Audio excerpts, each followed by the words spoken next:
Ысык көлдө 2 адамды өлтүрүүгө шектелип жаткан кароолчу Сергей Смирнов кармала элек. Бул тууралуу Ысык көл облустук милициясы билдирди. Ал туурасында маалымат жана фото робот кыргыз-казак чек ара органдарына таратылган.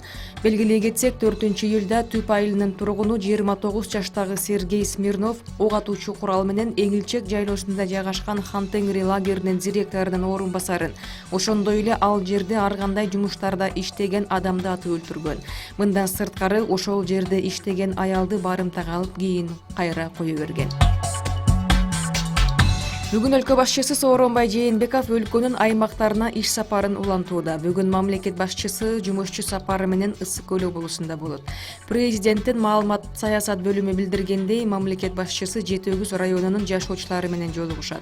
Мындан тышкары өлкө башчысы экспортко багытталган ишканалардын ишмердиги менен таанышып, таза суу, ирригация жана айыл чарба объектилерин көрүп чыгат.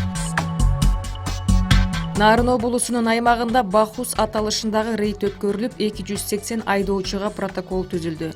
Бул тууралуу Нарын облустук ички иштер башкармалыгынын жол кыймылынын коопсуздугун камсыздоо бөлүмү билдирди.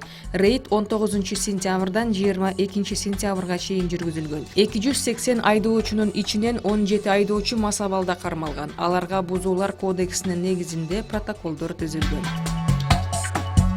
Дин иштери боюнча мамлекеттик комиссиянын жетекчи орун басары Замир Чотаев парламент жыйынында депутаттардын суроолоруна жооп берип жатып, мечит курууга чектөө киргизүү маселеси көтөрүлгөндүгүн айтты.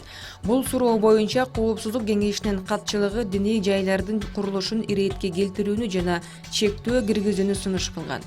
Эгерде көп болуп жатса, аймакта жашагандардын санына карап чек коюу айтылган. Бирок бул маселе чечиле элек. Чотаев өлкө боюнча 2669 мечит каттоодон өткөндүгүн маалымдады. Каттоодон өтө элек мечиттердин так саны 300гө жакын. Жумгал районунун Миңгуш айылында 500 адам катышкан тазалык акциясы өттү.